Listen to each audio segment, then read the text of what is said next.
पंचूला देवी।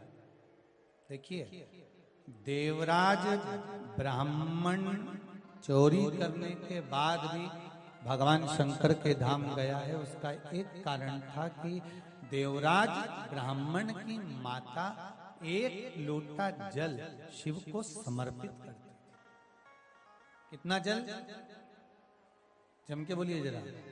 एक लोटा। और आप सबको कहूंगा, शिव मंदिर में प्रतिदिन एक लोटा पानी, एक लोटा जल अवश्य अवश्य चढ़ाना।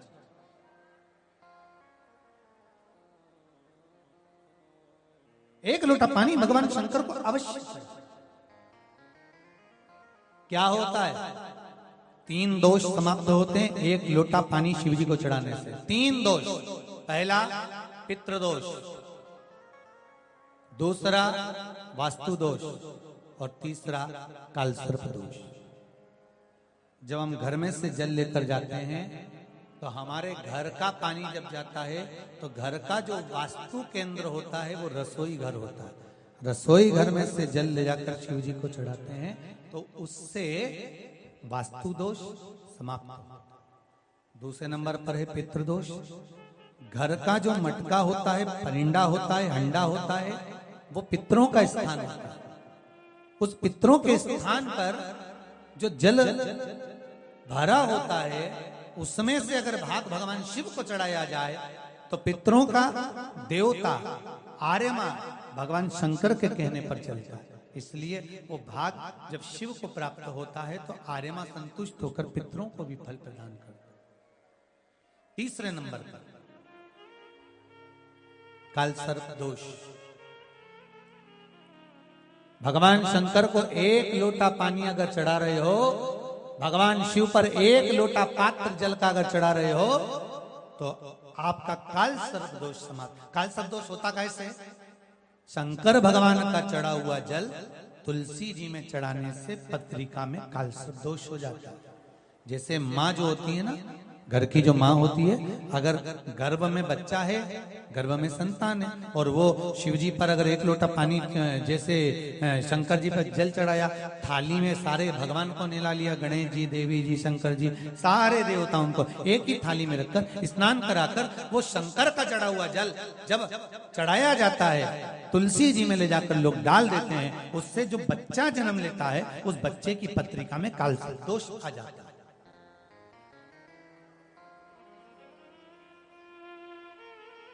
इसलिए शिव महापुराण की कथा कहती है सारे देवताओं को भले एक ही थाली में स्नान करा लो, एक ही पात्र में स्नान करा लो, पर देवाधिदेव महादेव को एक छोटे से पात्र में अलग से स्नान करा लेना चाहिए, अलग से।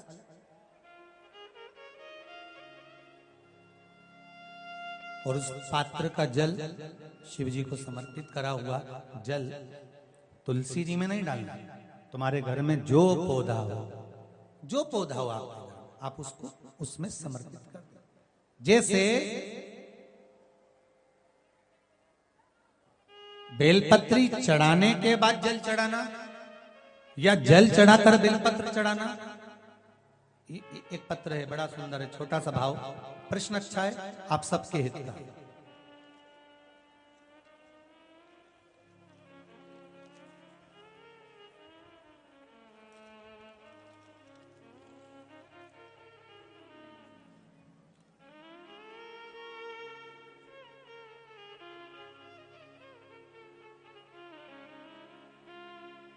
अरुणा जी अग्रवाल जयपुर, झरना जी अग्रवाल जयपुर राजस्थान से इन्होंने प्रश्न किया है, गुरुदेव दूध, कच्चा दूध केवल शिवलिंग पे चढ़ाना चाहिए या पूरे शिव परिवार पे चढ़ाना चाहिए?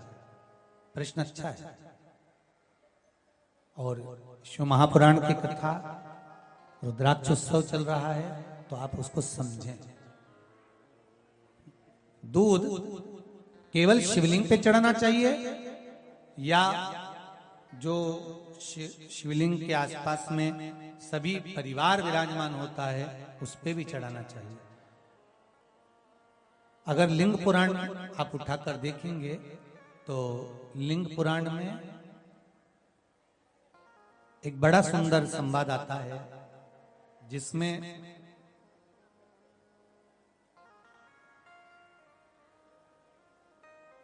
पीले कलर के शिवलिंग का वर्णन आता है। सफेद, लाल, पीला और काला, ये शिवलिंग का आपको पहले वर्णन करा। ब्राह्मण सफेद मट्टी का शिवलिंग बनाता है, वैश्य पीली मट्टी का शिवलिंग बनाता है, क्षत्रिय लाल मट्टी का शिवलिंग का निर्माण करता है, शूद्र काली मट्टी का शिवलिंग का निर्माण करता है। काली मिट्टी के शिवलिंग का निर्माण करता है। ये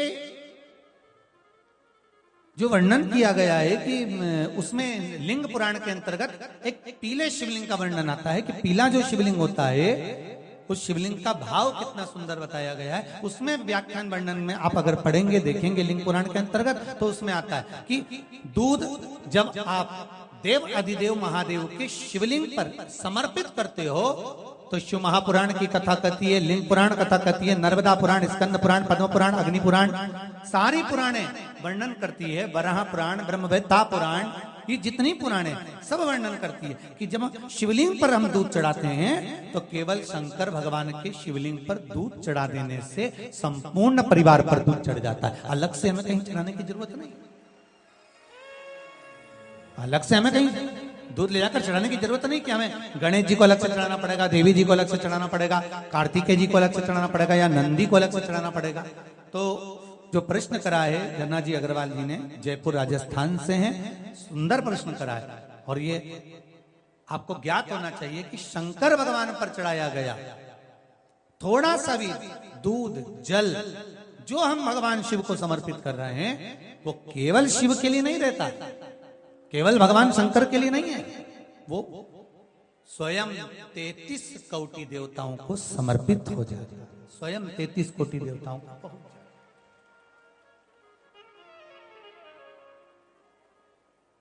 अलग से देने की जरूरत नहीं होती।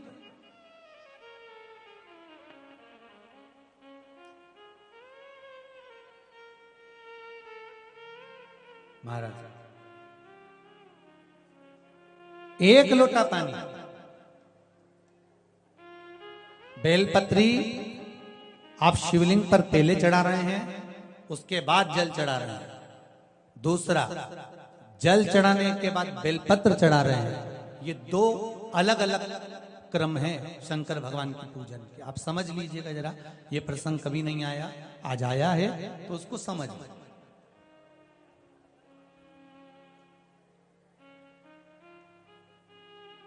पहले बेलपत्र, उसके बाद में जल जो चढ़ाया जाता है ये रोग मुक्ति के लिए चढ़ाया जाता है। काहे के लिए चढ़ाते हैं अपन? रोग के निवारण के लिए, रोग मुक्ति के लिए। जैसे कोरोना महामारी के अंतर्गत अपन सब ने स्मरण किया ऑनलाइन शिव महापुराण में कि एक वर्णन किया था कि अगर ज्यादा स्वास्थ्य गड़बड़ हो रहा है तो एक लोटा दूध था और एक लोटा पानी बेलपत्र रखकर फिर चढ़ाने का उस समय पर वर्णन किया था। आप लोगों ने, कई लोगों ने उसको किया भी और उसका लाभ आपको मिला। उसी तरह आप शिव मंदिर में जाकर दर्शन करेंगे तो दो चीजें अपने को दर्शन करने को मिलेगी। एक भक्त आता है शंकर जी के मंदिर में, लोग भाव से पहुंचते हैं तो पहले वो क्या करते हैं, पहले बेलपत्री चढ़ा देते हैं फिर जल चढ़ा देते हैं। और एक भक्त जो शिव मंदिर में पहुंचता है पहले जल चढ़ाता है फिर बेलपत्र चढ़ाता है। दोनों का अलग अलग क्रम है, दोनों का अलग अलग भाव वर्णन है। पहला, अगर बेलपत्र चढ़ाया है और उसके बाद अगर शंकर भगवान पे जल चढ़ा रहे हो तो ये रोग मुक्ति के लिए होता है। जैसे बड़े रोग किसी को हो जाए, रोग किसी को घेर ले तो वो बेलपत्री चढ़ाने के बाद फिर जल चढ़ाएगा तो उसको रोग थम जाएगा और फिर वो रोग आगे नहीं बढ़ेगा, आगे नहीं बढ़ेगा। रोगों को थामने के लिए बेलपत्री पहले फिर जल। और जब कुछ कार्य के लिए आप, सिद्धता के लिए आप, अच्छे कार्य के लिए आप, मन की प्रसन्नता के लिए, आनंदता के लिए आप शिव आराधना कर रहे हो, आप शंकर की आराधना कर रहे हो, तो आप जल चढ़ाकर फिर बेलपत्री चढ़ाए, उसका लाभ आनंद में। आपने जल चढ़ाया, उसके बाद बेलपत्र चढ़ाया।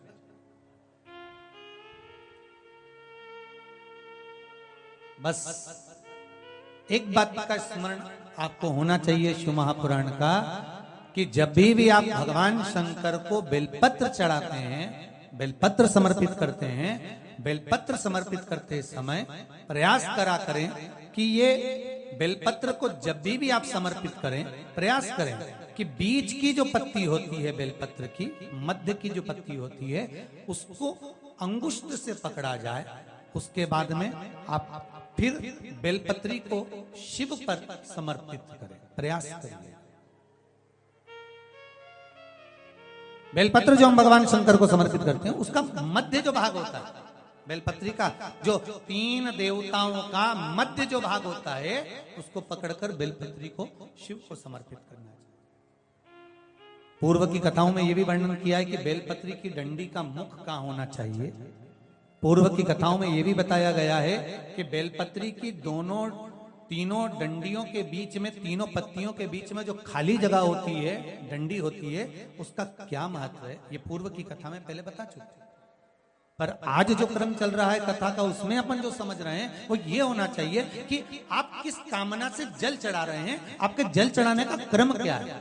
अगर आप रोग मुक्ति के लिए चढ़ा रहे हैं तो पहले बेलपत्र चढ़ेगी, फिर जल चढ़ेगा। आप कार्य सिद्धि के लिए चढ़ा रहे हैं, पहले जल चढ़ेगा, फिर बेलपत्र चढ़ेगी। और यदि कोई विशेष कार्य है आपका, जो आपको भगवान शंकर से जाकर कहना है, कोई विशेष कार्य, जैसे ब्रह्मलोक में ब्रह्मा है, वैकुंठ में भगवान विष्णु है, पर संसार सागर में, ब्रह्मांड में, मृत्यु लोक में अगर कोई देव है तो वो देव अधिदेव महादेव, वो देव अधिदेव महादेव, दूसरा नहीं।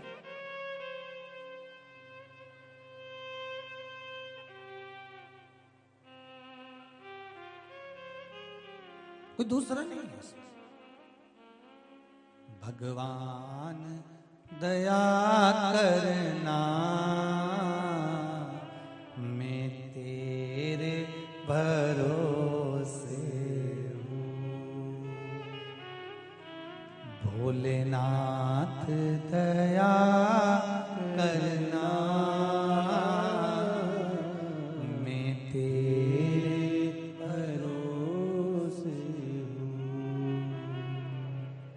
ना घर के भरोसे हूँ, ना परिवार के भरोसे हो। सब गाइए। ना घर के भरोसे हो, ना परिवार के भरोसे हो। भोलेनाथ दया करना,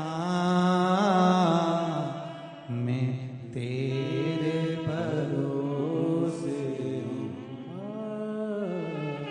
भोलेनाथ दया करना,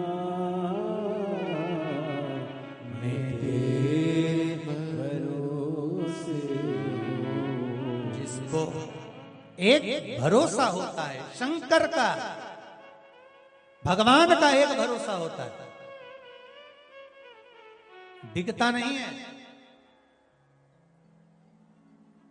डिगता नहीं है। ना इनके भरोसे हूँ, ना उनके भरोसे हूँ, ना इनके भरोसे हूँ, ना उनके भरोसे हूँ। भोलेनाथ दया करना, मैं तेरे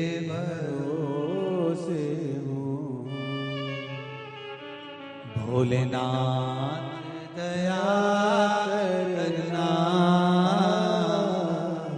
मैं तेरे भरोसे हूँ। आप किसके भरोसे पर आए हो? जम के बोलो जरा, भोले नाथ के।